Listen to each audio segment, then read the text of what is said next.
श्रीचैतन्यमनोभीष्टम् स्थापितं येन भूतले स्वयं रूप कदा मह्यम् ददाति स्वपदान्तिकम् वाञ्छाकल्पतरुभ्यश्च कृपा सिन्धुभ्य एव च पतितानां पावनेभ्यो वैष्णवेभ्यो नमो नमः। जय श्री कृष्ण चैतन्य प्रभु नित्यानंद श्री अद्वैत गदाधर श्रीवासादि गौर भक्त वृंद हरे कृष्णा कृष्णा कृष्णा हरे हरे हरे राम राम राम हरे हरे। ओम नमो भगवते वासुदेवाय। ओम नमो भगवते वासुदेवाय। ओम नमो भगवते वासुदेवाय। ओम नमो भगवते वासुदेवाय। ओम नमो भगवते वासुदेवाय। ओम नमो भगवते वासुदेवाय। हरे कृष्ण हरे कृष्ण।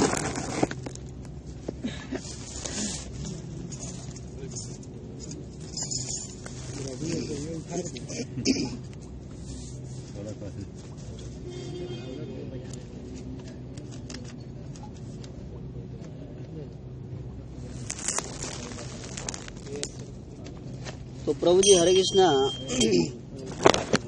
आज हम सब पद्म पुराण से एक अध्याय है उसके बारे में हम सब सुनेंगे, ठीक है।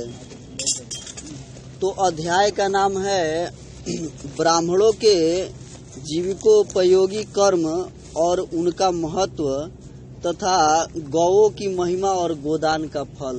इस अध्याय में ब्राह्मण के बारे में, उसके कर्म के बारे में, किस प्रकार से उसका अपना जीविका चलाना चाहिए उसके बारे में, और गौ माता का क्या महिमा है, दान करने का क्या फल मिलता है, इस अध्याय में हम सब सुनेंगे। ठंडा हो जाता है।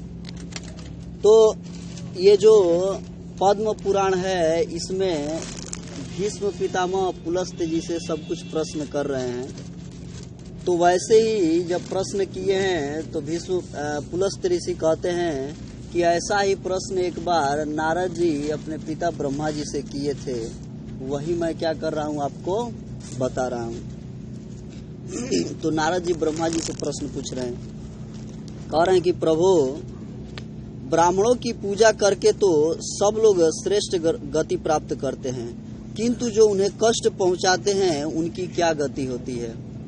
अब नारद जी ब्रह्मा जी से पूछ रहे हैं कि जो ब्राह्मणों का सेवा है, ये जो भी सेवा करता है वो सेवा से परम गति पाता है, लेकिन जो उनको कष्ट पहुंचाता है उसका क्या होता है। ये नारद जी ब्रह्मा जी से पूछ रहे हैं। अब ब्रह्मा जी उनके प्रश्नों का उत्तर देते हुए कह रहे हैं, ब्रह्मा जी बोले, क्षुधा से संतप्त हुए उत्तम ब्राह्मणों का जो लोग अपने शक्ति के अनुसार भक्ति पूर्वक सत्कार नहीं करते वे नरक में पड़ते हैं। कह रहे हैं कि अगर जो उत्तम ब्राह्मण है उसका आचरण ब्राह्मण जैसा है, तो ऐसा उत्तम ब्राह्मण का लोग अपने शक्ति के अनुसार अगर भक्ति और सेवा सत्कार नहीं करते हैं तो वो नरक में जाते हैं। जो क्रोध पूर्वक कठोर शब्दों में ब्राह्मण की निंदा करके उसे द्वार से हटा देते हैं, वे अत्यंत घोर महारौरव एवं कृच्छ नरक में पड़ते हैं तथा नरक से निकलने पर कीड़े होते हैं। ब्रह्मा जी कह रहे हैं, ये स्वयं ब्रह्मा जी का कथन है, ये पद्म पुराण है जो इसमें बता रहे हैं। ये पुलस्त्य ऋषि जो कौन है, ब्रह्मा जी के ही क्या हैं, लड़के हैं वो भी। तो कह रहे हैं कि जो कोई व्यक्ति क्रोध पूर्वक कठोर वचन से, वाणी से ब्राह्मण की निंदा करता है और अपने दरवाजे से क्या करता है, हटा देता है या भगा देता है, वह अत्यंत घोर महारौरव नरक में जाता है। महारौरव नरक में जाने के बाद से वहाँ पे शरीर मिलता है कष्ट झेलने वाला। जिस प्रकार से कोई जेल में जाता है तो ये कपड़ा नहीं रहता है, उसका कपड़ा क्या हो जाता है, बदल जाता है। वैसे ही व्यक्ति का मृत्यु होता है तो ये शरीर बदल के और जो पाप का किए रहता है तो उसका सजा भोगने के लिए अलग एक शरीर दिया जाता है। उसमें केवल कष्ट मिलता है, वो व्यक्ति मरता नहीं है, वो शरीर नहीं छोड़ता है।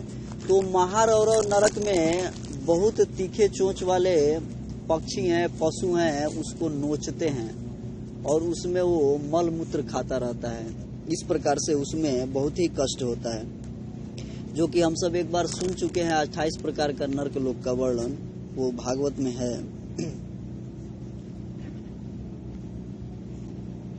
और कह रहे हैं कि जब नरक से जब दुख भोग लेता है वो व्यक्ति, जो ब्राह्मण का अपमान करके नरक में जाता है, वहाँ दुख भोगता है और फिर बाहर निकलता है तो कीड़े का शरीर मिलता है उसको, कीड़े का शरीर।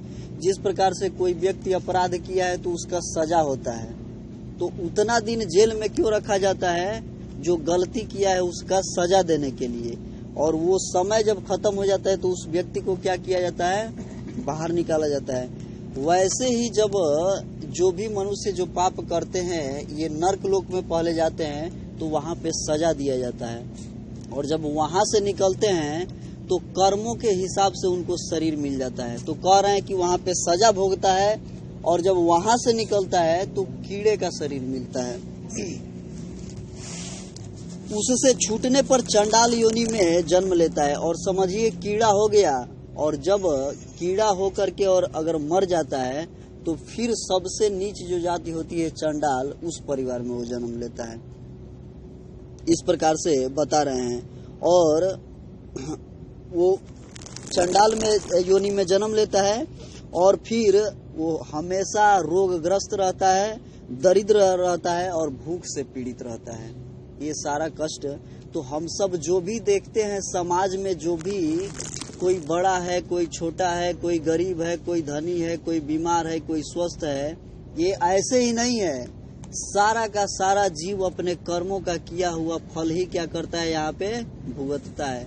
और हम सब सारा दोष किसको दे देते हैं, भगवान को, कि ये तो भगवान ही कर रहे हैं ऐसा है। इतना अच्छा से जीवन चल रहा था, हमारे ही जीवन में दुख आने वाला था। लेकिन हम सब ये नहीं कहते हैं कि जब सुख आता है तो हमारे ही जीवन में क्यों सुख आ रहा है, क्यों नहीं दूसरे को दे देते हैं। ऐसा हम कभी भी भगवान से नहीं कहते हैं। जब दुख आता है तभी कहते हैं कि हमारे जीवन में ही क्यों दुख आ रहा है। तो यही समझना चाहिए कि हमारा कहीं ना कहीं किया हुआ जो अपराध या पाप है उसका सजा ही हमको क्या है, मिल रहा है। तो वो कष्ट भोग लेते हैं, सजा काट लेते हैं, तो उससे उबर जाते हैं। तो इस प्रकार से बता रहे हैं। और भूख से पीड़ित रहकर, और जो भूख से पीड़ित हो और घर पर आए हुए ब्राह्मण का कभी अपमान नहीं करना चाहिए। कह रहे हैं कि अगर कोई भूख से पीड़ित हो या ब्राह्मण घर के दरवाजे पे आए तो उसका अपमान नहीं करना चाहिए। लेकिन कलयुग में समाज इतना नीचे गिर गया है कि भेष धारण करके और सब कुछ गलत कार्य हो रहा है, तो उसमें कोई व्यक्ति पहचान नहीं पाता है कि आखिर में ये व्यक्ति सही है या गलत है। इसलिए जो सही है उसका भी और जो गलत है उसका भी, दोनों का व्यक्ति क्या कर रहा है इस समय।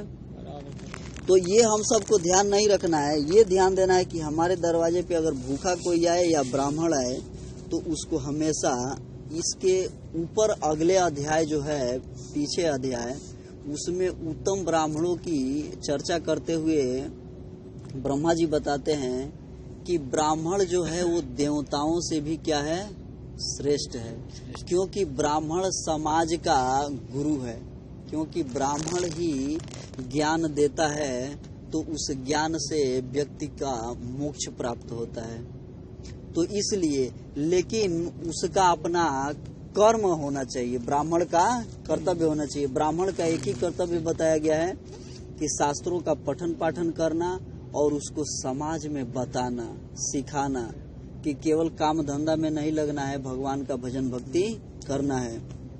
और जो कुछ भी मिल जाए उसी में ही संतुष्ट रहना, बस इतना ही। धन एकत्रित करने का अधिकार नहीं बताया गया है शास्त्रों में।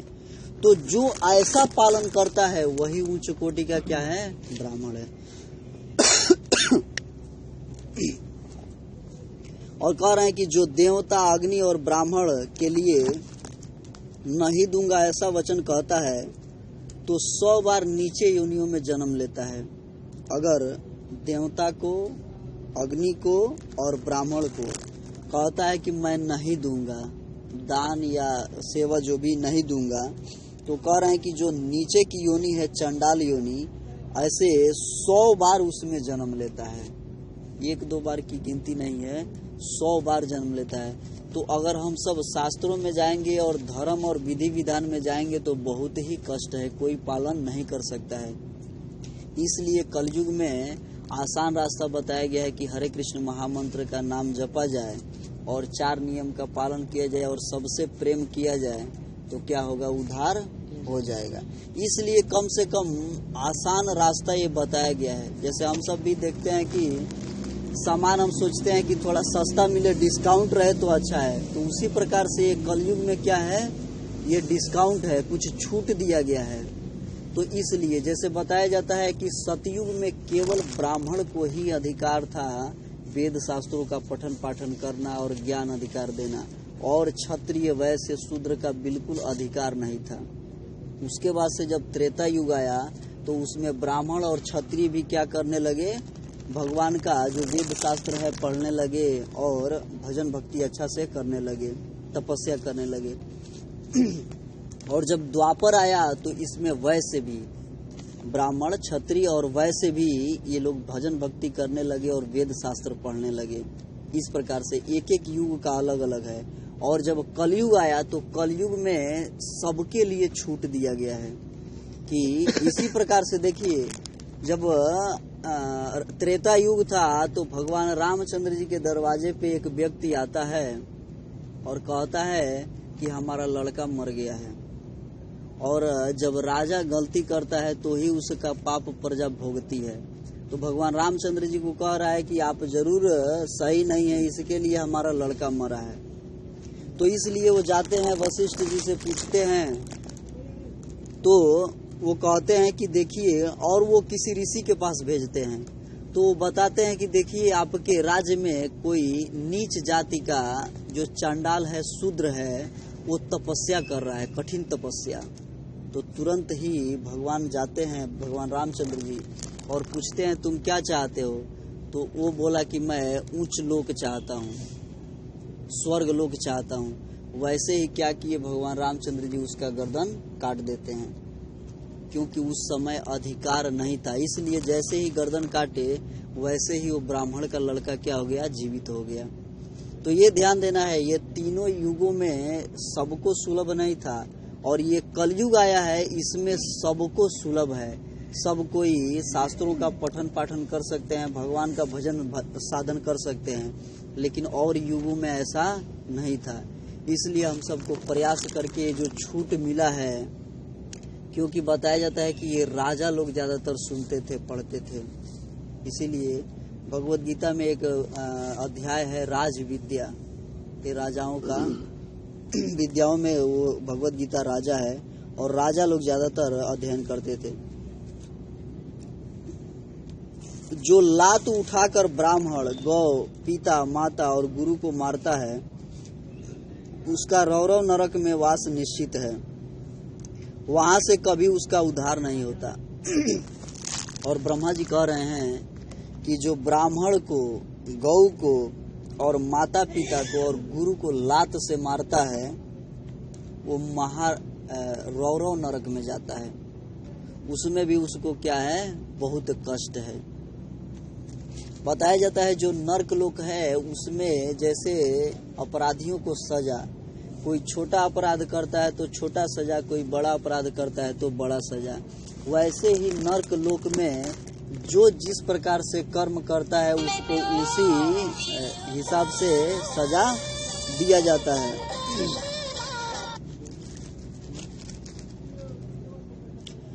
यदि पुण्यवश जन्म हो भी जाए तो वह पंगु होता है। और कह रहे हैं कि यदि कहीं उसका कहीं पुण्य कर्म किया हो, अगर जन्म भी हो तो कह रहे हैं कि अपंग होता है, एक अंग से वो नहीं रहता है। इस प्रकार से ब्रह्मा जी बता रहे हैं।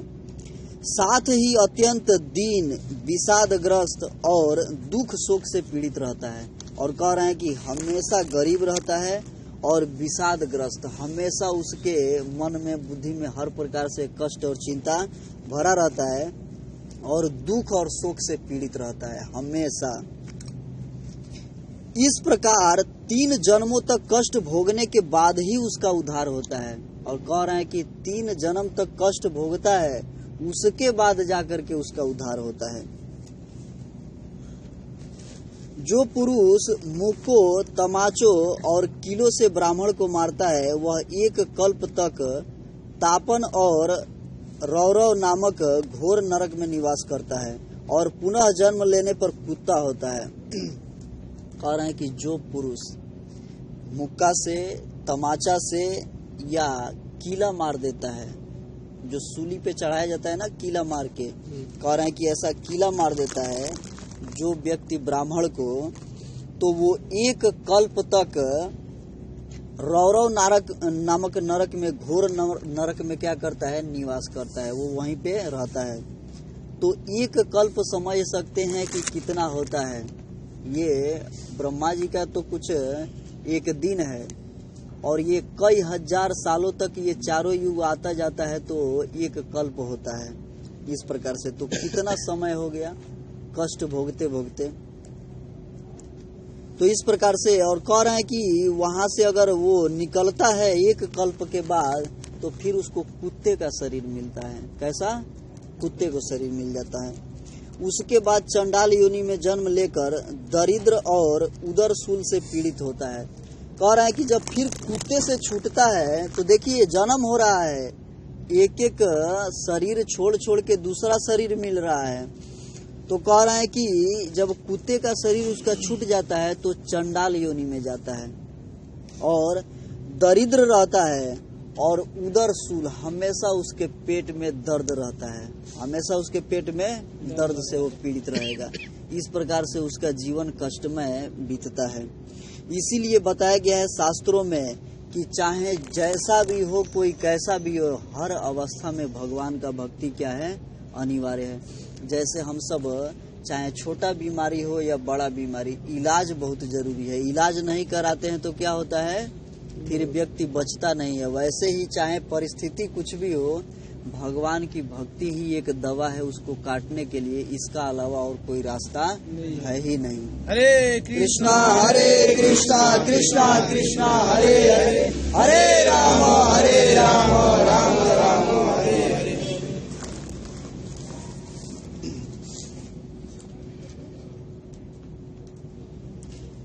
माता पिता, ब्राह्मण, स्नातक, तपस्वी और गुरुजनों को क्रोध पूर्वक मारकर मनुष्य दीर्घ काल तक कुंभीपाक नरक में पड़ा रहता है।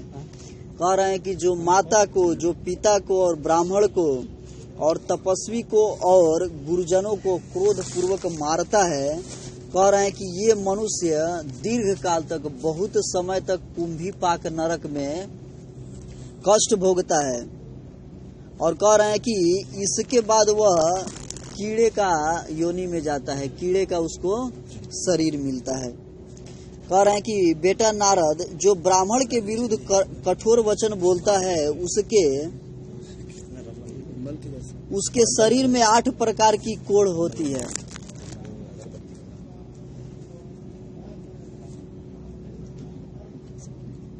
प्रभु जी ध्यान से सुनिए।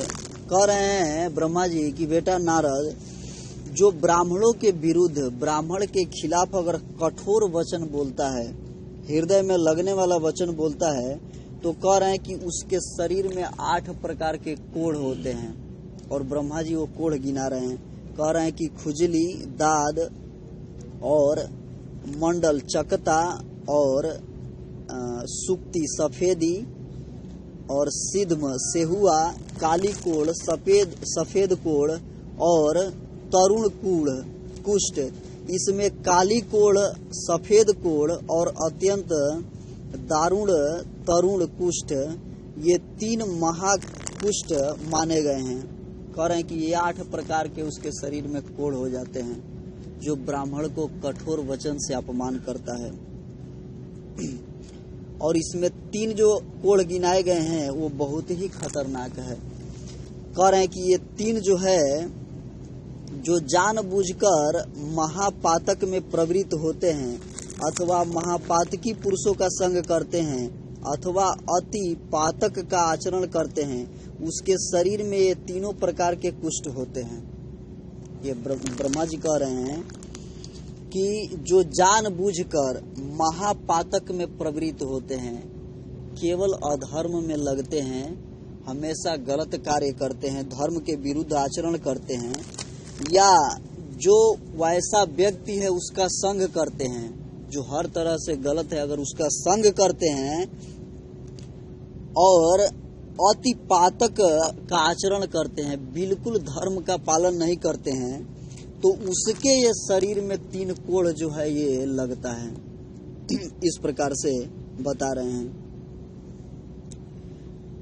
संसर्ग से अथवा परस्पर संबंध होने से मनुष्यों में इस रोग का संक्रमण होता है। और देखिए, हम सब सुने हैं या देखे हैं कि ये कोई रोग लगता है तो उससे व्यक्ति दूर रहता है। वही बात बता रहे हैं ब्रह्मा जी। कह रहे हैं कि वो ये 3 जो कोढ़ है, इसके साथ में भी जो रहता है उसको भी पकड़ लेता है। और साथ में रहने से या तो इस प्रकार से ये रोग का संक्रमण उस व्यक्ति से दूसरे व्यक्ति के अंदर भी चला जाता है। तो कह रहे हैं इसलिए जो विवेकी पुरुष है, बुद्धिमान पुरुष है, वो कोढ़ी से दूर रहे। कह रहे हैं कि कोढ़ी से दूर रहे। उसका स्पर्श हो जाने पर तुरंत स्नान कर ले। और कह रहे हैं कि उसका अगर स्पर्श हो जाए, छुआ जाए, तो तुरंत ही स्नान करना चाहिए। पतित, कोढ़ी, चंडाल, गोभक्षी, कुत्ता, रजस्वला स्त्री और भील का स्पर्श हो जाने पर तत्काल स्नान करना चाहिए। कह रहे हैं कि जो पतित है, हर प्रकार से नीच कर्म करता है, अगर वो शरीर में छुआ जाए, या कोढ़ी या चंडाल या गौ का मांस खाने वाला, या कुत्ता, या जिसका मासिक धर्म आया हो स्त्री, और या भील, ये सब का अगर स्पर्श हो जाए तो तुरंत ही क्या करना चाहिए? स्नान करना चाहिए। जो ब्राह्मण की न्यायोपार्जित जीविका तथा उसके धन का अपहरण करते हैं, वे अक्षय नरक में पड़ते हैं। कह रहे हैं कि जो ब्राह्मण का जो न्यायोपार्जित, न्याय से प्राप्त किया हुआ उसका जीविका है, धन है, इसका जो कोई अपहरण करता है तो वो अक्षय नाम के नरक में गिरता है। जो चुगलखोर मनुष्य ब्राह्मणों का छिद्र ढूंढा करता है, उसे देखकर या स्पर्श करके वस्त्र सहित जल में गोता लगाना चाहिए। कह रहे हैं कि जो चुगलखोर है, चुगली करता है और ब्राह्मणों में छिद्र खोजता है कि इसमें क्या क्या गलती है, क्या क्या गलती ये कर रहा है, इस प्रकार से अगर वो ढूंढता रहता है, तो कह रहे हैं कि ऐसा व्यक्ति का स्पर्श हो जाने से जो कपड़ा पहने हैं उसके साथ स्नान करना चाहिए। तो हम सब कितने आदमी कहते हैं कि स्नान करने से क्या है, मन साफ है तो सब साफ है, लेकिन स्नान है, शास्त्रों में बताया गया है कि ये बाहरी पवित्रता है, ये शरीर का बाहर से पवित्र करता है। और जो भगवान का भजन साधन है, भक्ति है, नाम है, ये अंदर से पवित्र करता है। तो ये दोनों साधन जरूरी है। तो इसलिए हम सबको दिनचर्या में सुबह उठना चाहिए तो कम से कम फ्रेश होकर के पानी पीना चाहिए, शास्त्रों में बताया गया है। तो हम सब समाज में क्या करते हैं, उठ सूट के और क्या करते हैं, चाय पीते हैं। ज्यादा आदमी क्या करता है, चाय पीता है। शास्त्रों में बताया गया है हम सबको पानी पीना चाहिए। उसके बाद से सुबह सूर्योदय से पहले स्नान करना चाहिए, और उसके बाद से जब संध्या हो और दोनों टाइम है क्या, शौच जाना चाहिए। पेट की सफाई भी रहती है, व्यक्ति निरोग रहता है। शौच जाना चाहिए और 2 टाइम स्नान करना चाहिए, सुबह में और शाम को। आप सब करके कुछ दिन देखिए आपके शरीर में कितना बदलाव आता है, शरीर कितना ही स्वस्थ रहता है। और फिर हम सब ऐसा भजन साधन करना चाहिए, जितना ही समय मिले उतना भगवान का नाम स्मरण करना चाहिए। तो इस प्रकार से कह रहे हैं कि ब्राह्मण के धन का यदि कोई प्रेम से उपभोग कर ले तो भी वह उसकी 7 पीढ़ियों तक को जला डालता है। कह रहे हैं कि अगर प्रेम से ब्राह्मण ही दे रहा है, कह रहा है अच्छा कोई बात नहीं है, इस्तेमाल कीजिए, हमारा ही है ना। तो कह रहे हैं कि अगर प्रेम से भी उसका धन का उपयोग कर लिया जाए तो कह रहे हैं कि 7 पीढ़ी तक जला डालता है वो। इस प्रकार से इसलिए क्या है, ब्राह्मण पूजनीय, हम सबको देना चाहिए, लेना नहीं चाहिए। इस प्रकार से कह रहे हैं। और हमेशा हम सबको ये भी बात ध्यान रखना है कि जो भी हम प्रसाद भी खाते हैं या घर में भोजन भी करते हैं तो जिस थाली में खाते हैं उस थाली में हाथ सफाई नहीं करना चाहिए। और शास्त्रों में बताया गया है कि जूठा बर्तन नहीं घर में रखना चाहिए, जैसे खाए उसको सफाई कर देना चाहिए। और फूटा हुआ बर्तन भी घर परिवार में नहीं रखना चाहिए। ये हमेशा हम सबको ध्यान रखना चाहिए, ठीक है, कि जिस थाली में खाते हैं उसमें हाथ नहीं धोया जाता है। और जो पराक्रम पूर्वक छीन कर उसका उपभोग करता है वह तो 10 पीढ़ी पहले और 10 पीढ़ी पीछे तक के पुरुषों को नष्ट करता है। कह रहे हैं कि प्रेम से अगर खाता है उसका धन ब्राह्मण का तो 7 पीढ़ी, और जबरदस्ती कोई उसका धन छीन लेता है या लूट लेता है या जबरदस्ती करके ले लेता है तो उसका 10 पीढ़ी पीछे और 10 पीढ़ी आगे तक का बहुत कष्ट बीतता है। इसीलिए कोई देखेंगे घर परिवार में कि कितना भी कुछ भी उपाय कर लिया जाए, लेकिन पीछे पूर्वज लोग अगर ब्राह्मण के साथ कुछ गलत करके चले गए हैं तो उन लोगों का हमेशा कष्ट बना रहता है, छूटता नहीं है। कितना भी लाख प्रयास कर लिया जाए, कई पीढ़ी, इसमें तो पीढ़ी गिना दिया गया कि आगे पीछे मिला करके 20 पीढ़ी हो गया। तो इसीलिए बताया जाता है और खोजते रहते हैं कि ये सोखा को, ये तांत्रिक को खोजा जाए, अब ठीक हो जाएगा, ये ठीक कर देगा। और झूठ मूठ का क्या लगता है, पैसा।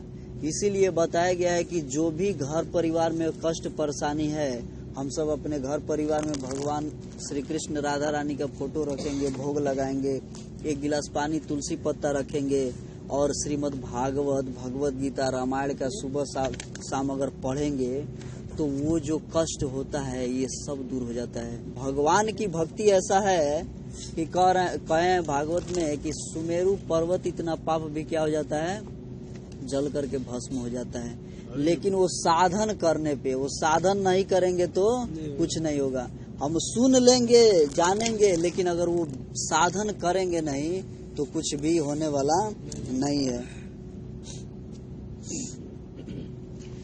20 को 20 नहीं कहते, ब्राह्मण का धन ही 20 कहलाता है। कह रहे हैं कि जहर को जहर नहीं कहते, जो ब्राह्मण का धन है वही क्या है, जहर है। 20 तो केवल उसके खाने वाले को ही मारता है, किंतु ब्राह्मण का धन पुत्र पौत्र का भी नाश कर डालता है। कह रहे हैं कि जो जहर है, जो व्यक्ति खाता है वही मरता है, लेकिन जो ब्राह्मण का धन हड़प लेता है, छीन लेता है, चोरी करता है, उसके पुत्र और पौत्र को भी चैन से जीने नहीं देता है, उसको भी मार देता है।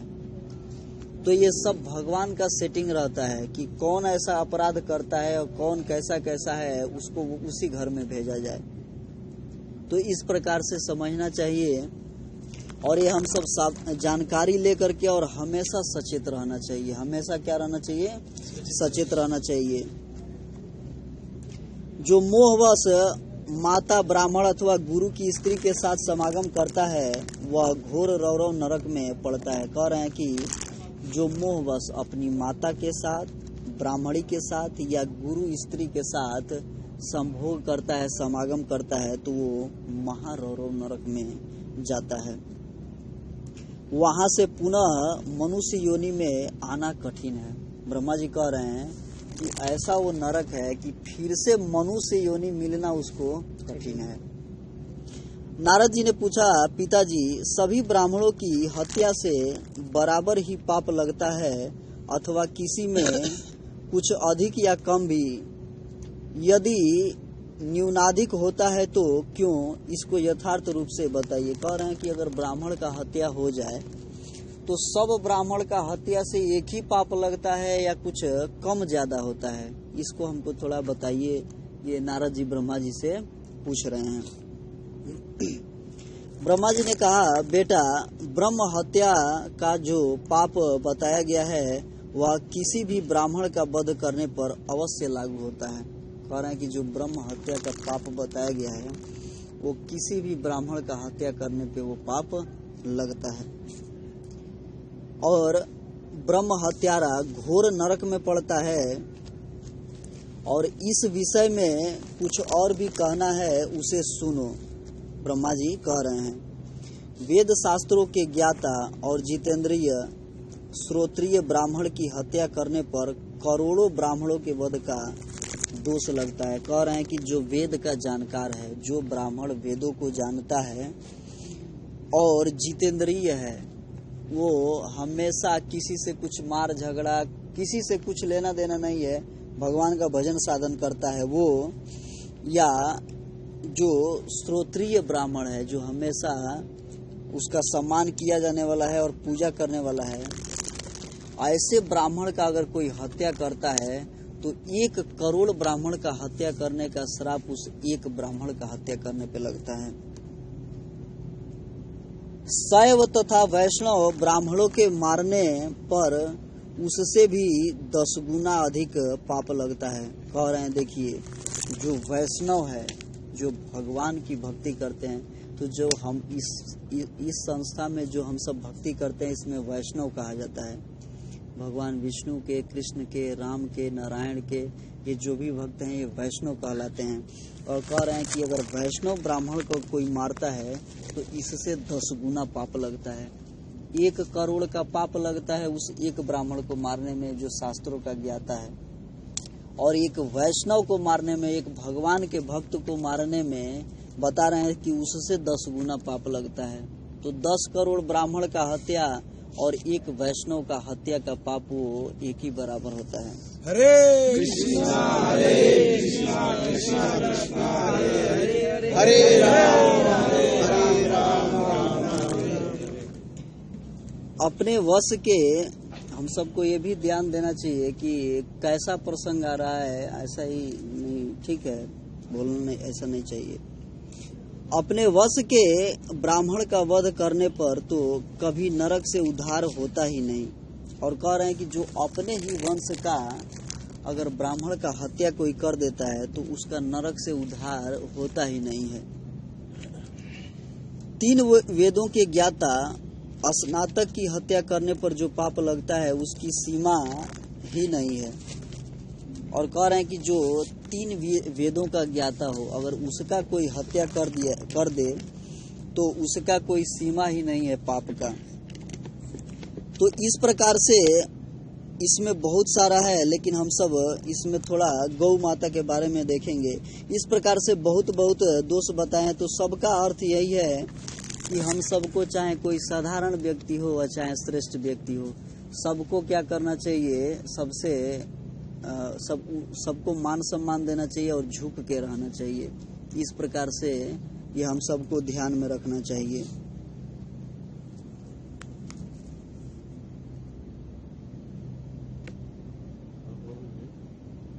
अगर कोई ब्राह्मण दुराचारी हो तो वो प्रभु जी बाद में लास्ट में, ठीक है।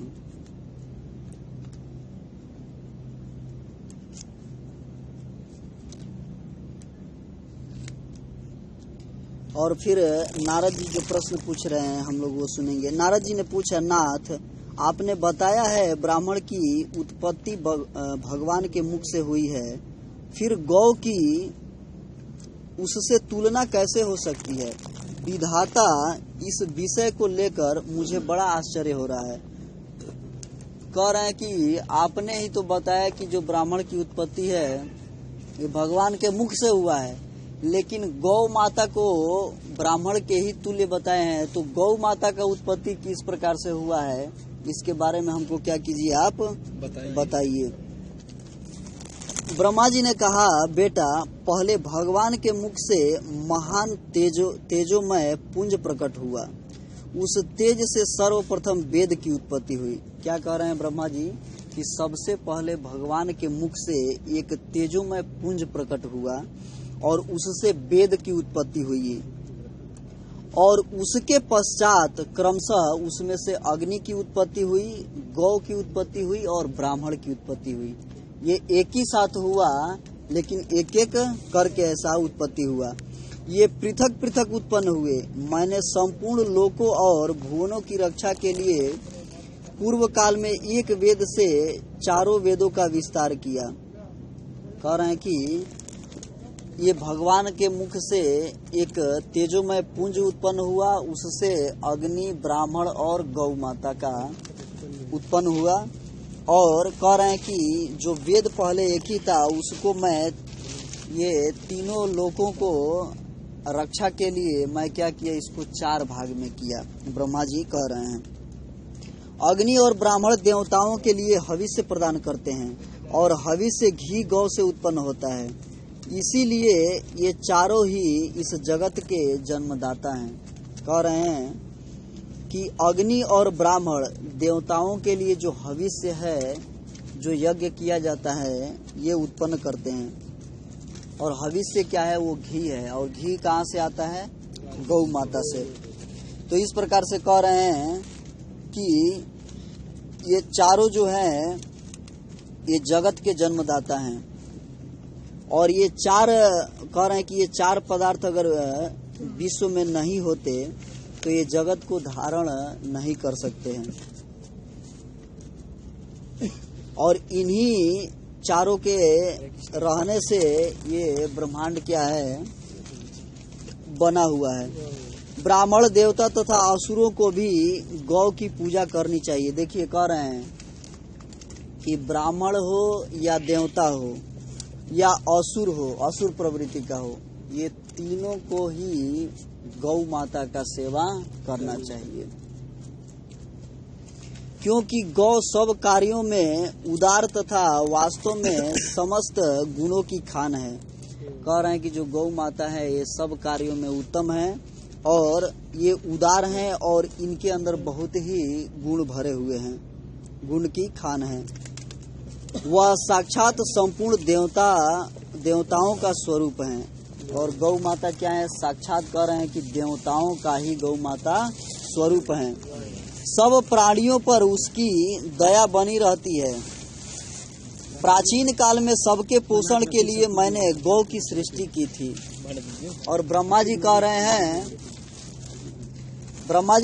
कि प्राचीन काल में सबके पोषण के लिए मैं गौ माता की क्या किया था, सृष्टि किया।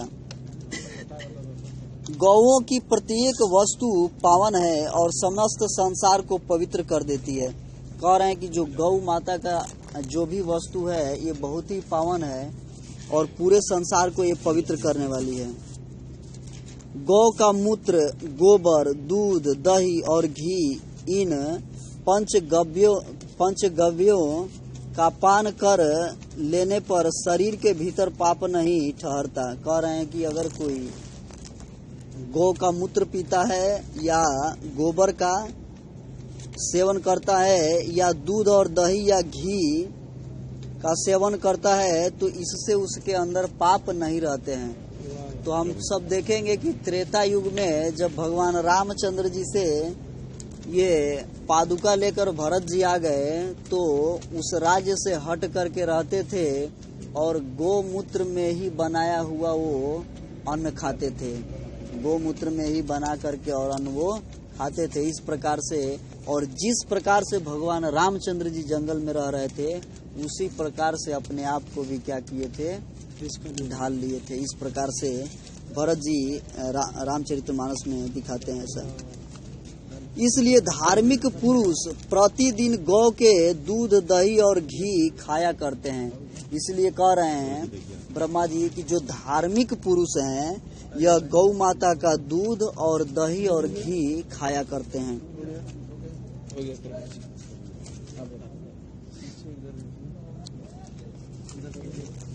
जिसको गाय का दूध, दही और घी खाने का सौभाग्य नहीं प्राप्त होता, उसका शरीर मल के समान है। कह रहे हैं कि जिस किसी को भी गाय का दूध, दही या घी खाने के लिए अगर नहीं मिलता है, ऐसा सौभाग्य नहीं मिलता है, तो कह रहे हैं कि उसका शरीर मल के समान है।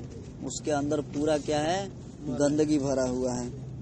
तो इसीलिए शास्त्रों में बताया गया है कि सबसे बड़ा सेवा गौ माता का है कि गौ माता का दूध पीना। अगर कोई व्यक्ति दूध पीता है तो गौ माता का सेवा हो जाता है।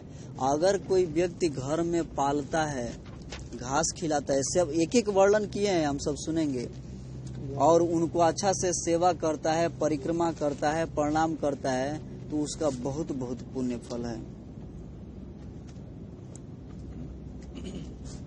अन्न आदि 5 रात्रि तक, कह रहे हैं कि जो अन्न खाया जाता है वो 5 रात्रि तक, दूध 7 रात्रि तक, दही 20 रात्रि तक और घी 1 मास तक शरीर में अपना प्रभाव रखता है। कह रहे हैं कि जो अन्न खाता है उसके अंदर वो 5 रात्रि तक रुकता है, शक्ति देता है, और जो दूध पीता है वो 7 रात तक, और जो दही का सेवन करता है वो 20 रात तक, और जो घी का सेवन करता है उसका शक्ति कह रहे हैं कि 1 महीने तक रहता है। इसलिए गौ माता का बहुत बहुत महिमा है। जो लगातार 1 मास तक बिना गव्य का भोजन करता है, उस मनुष्य के भोजन में प्रेतों को भाग मिलता है। कह रहे हैं कि ये जो गौ माता का दूध है, घी है या दही है, इसको छोड़ करके जो भोजन करता है, कह रहे हैं कि उस खाना में से प्रेत को भी खाना मिल जाता है। इसका मतलब कि वो खाना हम सब जो भी खाते हैं वो शुद्ध नहीं है। तो जैसे ही, इसलिए हम सबको घर परिवार में गौ माता रखने से जो बच्चे सबको मिलता है दूध और दही और घी, उससे उनके अंदर धार्मिक प्रवृत्ति उसी समय से बना रहता है। लेकिन हम सब देखने में नहीं लगता है, लेकिन लालच बस इस समय व्यक्ति क्या करता है कि गौ माता का सेवा न करके और दूसरे पशु का सेवा करता है कि ज्यादा फायदा हो। लेकिन धर्म की दृष्टि से, शास्त्रों की दृष्टि से कितना लाभकारी है गौ माता का सेवा। इसलिए प्रत्येक युग में सब कार्यों के लिए एकमात्र गौ ही प्रशस्त मानी गई है। कह रहे हैं कि सब युगों के लिए और सब कार्यों के लिए जो गौ माता है यही श्रेष्ठ मानी गई है। गौ सदा और सब समय धर्म, अर्थ, काम और मोक्ष, ये चारों पुरुषार्थ प्रदान करने वाली है। गौ माता को कह रहे हैं कि गौ माता ये चारों चीज प्रदान करती हैं, धर्म और धन और कर्म, जो इच्छा है, काम, जो भी हमारी इच्छाएं हैं, और मोक्ष, भगवान की प्राप्ति। जो गौ की एक बार प्रदक्षिणा करके उसे प्रणाम करता है, वह सब पापों से मुक्त होकर अक्षय स्वर्ग का सुख भोगता है। हरे कृष्णा कृष्णा कृष्णा हरे हरे, हरे राम राम राम हरे। तो ब्रह्मा जी कह रहे हैं कि जो कोई व्यक्ति गौ माता का एक बार परिक्रमा कर लेता है प्रणाम करके, तो कह रहे हैं कि वो सारे पापों से मुक्त हो जाता है और उसको अक्षय स्वर्ग लोक की प्राप्ति होती है और वहाँ वो सुख भोगता है। तो हम सब देखते हैं कि ये लोकों का वर्णन आ रहा है, तो हम सब जिस लोक में है ये पृथ्वी लोक है, और अगर ऊपर जाना है तो इसके लिए कठिन तपस्या करना पड़ेगा। इसीलिए यहाँ से वो सब हम सब के ऊपर है कि यहाँ से ऊपर जाना है या नीचे जाना है, और उसका हिसाब किताब चुकता कौन करेगा? वो सब हम सबको ही करना है। जैसे देवताओं के आचार्य बृहस्पति जी वंदनीय हैं, जिस प्रकार भगवान लक्ष्मीपति सबके पूज्य हैं, उसी प्रकार गौ भी वंदनीय और पूजनीय है। कह रहे हैं ब्रह्मा जी कि जिस प्रकार देवताओं के जो गुरु हैं बृहस्पति जी वो पूजनीय हैं, और जिस प्रकार जो लक्ष्मीपति भगवान विष्णु है वो पूजनीय हैं, ठीक उसी प्रकार गौ माता भी पूजनीय है। तो देखिए किससे तुलना किया जा रहा है गौ माता का? भगवान से और देवताओं के जो गुरु हैं उनसे। तो गौ माता का सेवन करने से बताया गया है भागवत में कि तुलसी माता का सेवा करना, गौ माता का सेवा करना, ये भागवत सुनने के बराबर ही है। भागवत सुनने का ही। हरे कृष्णा कृष्णा कृष्णा हरे हरे, हरे राम राम राम हरे हरे।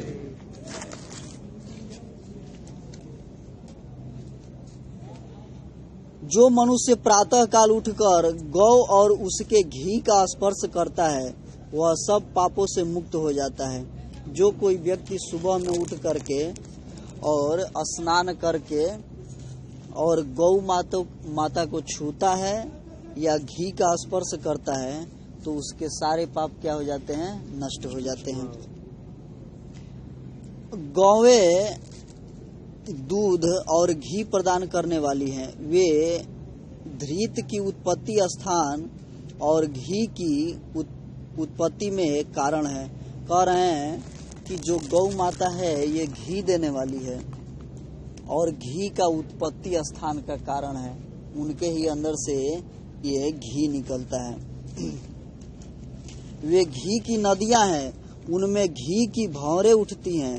ऐसी गौवें सदा मेरे घर पर मौजूद रहे। कह रहे हैं कि वो घी का नदी ही है गौ माता और उनके अंदर घी का भंवर उठता है और गौ माता मेरे घर पर हमेशा मौजूद रहे, हर समय रहे। इस प्रकार से भगवान जब श्री कृष्ण आए तो जब नंद बाबा के यहाँ थे तो क्या करते थे? वो पढ़ने नहीं जाते थे, वो क्या करते थे? गाय चराते थे। और एक दिन की बात है कि जब ऐसे ही उनकी माता यशोदा जी बोलने लगी कि जे लल्ला क्या करो, पैर में ये चप्पल पहन लो। तो बोले कि देखिए माता जी, अगर चप्पल पहनाना है तो जितनी भी गाय हैं ये सबको चप्पल पहनाना पड़ेगा, तब जाकर के हम पहनेंगे, क्योंकि नहीं तो हम भी ऐसे ही जाएंगे। तो अब कितना चप्पल लाया जाएगा? सभी गाय 9 लाख है। तो इस प्रकार से वो अपना हट करके, और देखिए स्वयं भगवान ये दिखाते हैं, इसलिए हम सब समाज में ये सब करके भगवान दिखा के चले जाते हैं कि ऐसा हम सबको करना चाहिए। कि गौ माता को चराते हैं और उनके पीछे पीछे भागते हैं, और शाम को जब आते हैं तो धूल से उड़ा हुआ पूरा उनका शरीर धूल से भरा हुआ रहता है। और उस समय, और वैसे ही बचपन में भी, और बहुत सारा उसमें कथा है, और माटी वगैरह मिट्टी वगैरह जो भी लगा रहता था वैसे ही उनकी माता गोद में उठा लेती थी। तो उद्धव जी ये भगवान का बाल लीला बताएंगे, हम सब उसको सुनेंगे। लेकिन आज जो महत्वपूर्ण था कि ब्राह्मण और गौ माता के बारे में भी जाना जाए, ये भी बहुत ही महत्वपूर्ण है। तो इसलिए कह रहे हैं कि जो गौ माता है ये घी का नदी ही है। गौवें सदा मेरे आगे रहें। ब्रह्मा जी कह रहे हैं कि गौवें सदा मेरी आगे रहें, वे ही मेरे पीछे रहें, मेरे सब अंगों को गौ का स्पर्श प्राप्त हो। और कह रहे हैं ब्रह्मा जी मेरे आगे भी गौ माता रहें, पीछे भी, और मेरे अंग का अगर स्पर्श भी हो तो गौ माता से हो। मैं गौओं के बीच में निवास करूं। इस मंत्र को प्रतिदिन संध्या और सवेरे के समय शुद्ध भाव से आचमन करके जपना चाहिए। ये ब्रह्मा जी मंत्र बताते हैं। कह रहे हैं कि ऐसा कहना चाहिए व्यक्ति को कि गौ माता हमारे आगे रहें, पीछे रहें, या स्पर्श भी हमारा शरीर का हो तो गौ माता से हो। प्रतिदिन कह रहे हैं कि सुबह शाम ये ऐसा जपना चाहिए, कहना चाहिए। ऐसा करने से उसके सब पापों का क्षय हो जाता है तथा वह स्वर्ग लोक में पूजित होता है। और जो व्यक्ति ऐसा करता है उसका पाप नष्ट हो जाता है और स्वर्ग लोक में जाता है तो भी वहाँ पे उसका पूजा होता है। जैसे गौ आदरणीय है वैसे ब्राह्मण हैं वैसे भगवान श्री विष्णु।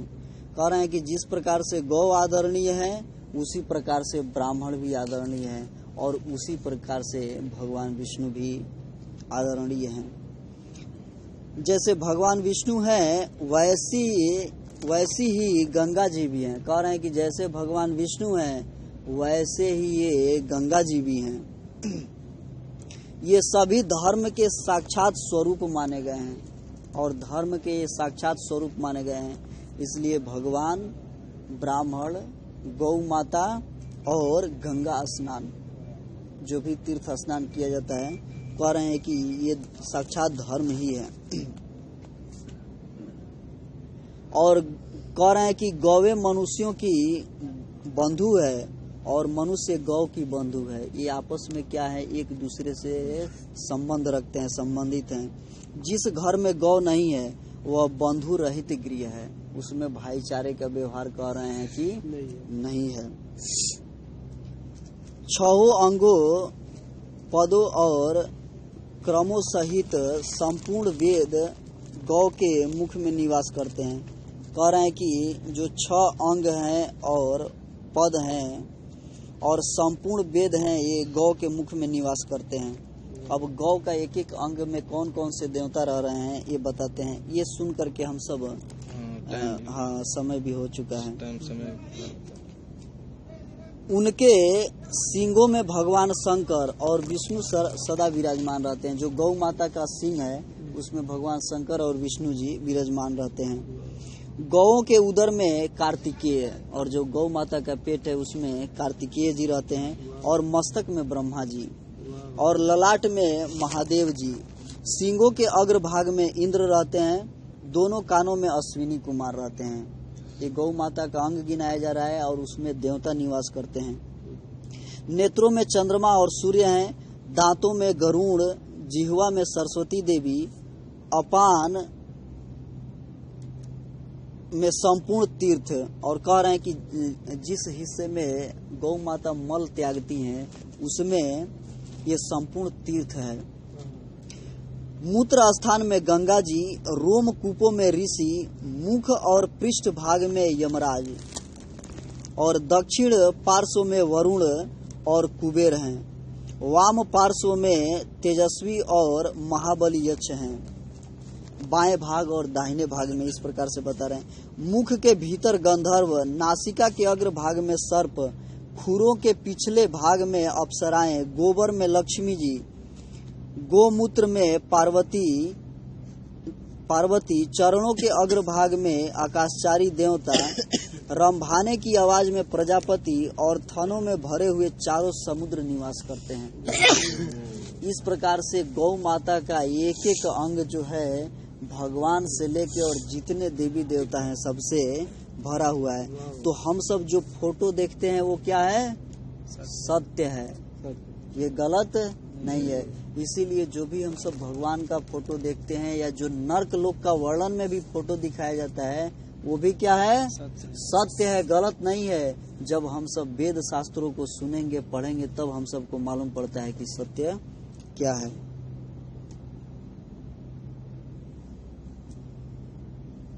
जो प्रतिदिन स्नान करके गौ का स्पर्श करता है वह मनुष्य सब प्रकार के स्थूल पापों से भी मुक्त हो जाता है। जो गौ के खूर से उड़ी हुई धूल को सिर पर धारण करता है वह मानो तीर्थ के जल में स्नान कर लेता है और सब पापों से छुटकारा पा जाता है। हरे कृष्णा कृष्णा कृष्णा हरे हरे, हरे राम राम राम। कह रहे हैं ब्रह्मा जी कि जो प्रतिदिन नित्य रोज स्नान करके और गौ माता का अगर स्पर्श करता है, ऐसे व्यक्ति का जो स्थूल पाप है, शरीर से जितना हुआ पाप है, वो सब क्या हो जाता है, नष्ट हो जाता है। और गौ माता के खूर से उड़ा हुआ जो धूल अगर शरीर पे पड़ जाता है तो कह रहे हैं कि मानो वह तीर्थों का स्नान जल है। वो गौ माता के चरण से उड़ा हुआ धूल तीर्थ का स्नान जल है और वो पापों से, हर पापों से क्या करता है, वो छुड़ा देता है। तो इस प्रकार से इसमें और भी है लेकिन समय हो चुका है। ठीक है प्रभु जी, तो हम सब बाद में देख लेंगे। तो प्रभु जी का जैसे प्रश्न था कि अगर ब्राह्मण हर तरह से गलत है तो भगवान श्री कृष्ण बताए हैं महाभारत में कि वो चाहे कितना भी पतित क्यों न हो, लेकिन उसके शरीर का हत्या का विधान शास्त्र में नहीं है। इसीलिए कौन था, अश्वत्थामा था ना, उसका क्या किया गया, उसका केवल अर्जुन सर का बाल निकाल दिए, बस वो हत्या के ही बराबर है।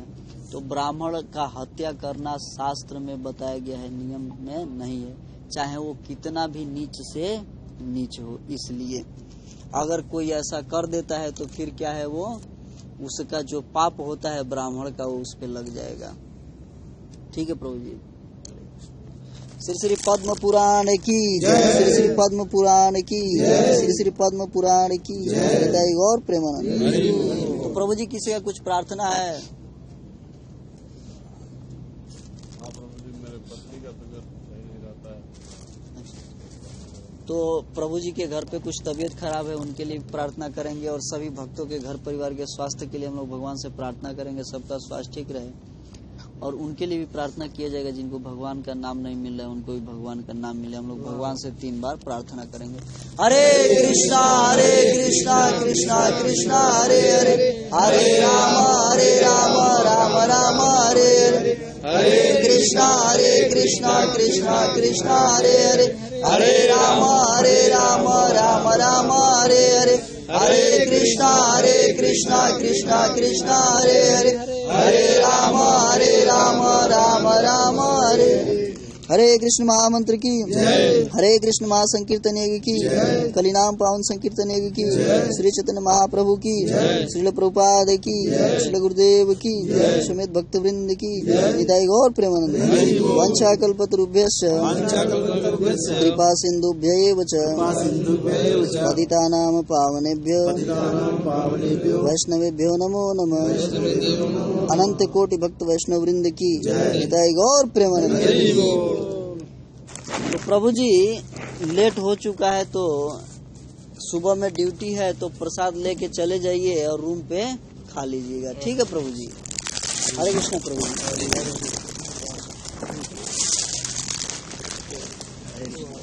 आगे जगह नहीं था प्रभु जी।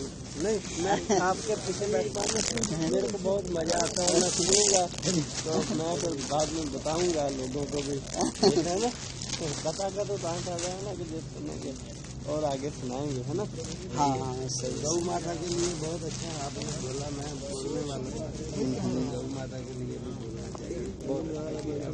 प्रसाद नहीं पाएगा,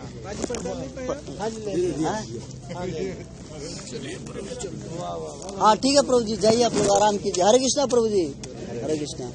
जाइए आराम कीजिए, लेट हो गया है थोड़ा। प्रसाद की तरह आइए, आप ही इसलिए खा लेते हैं।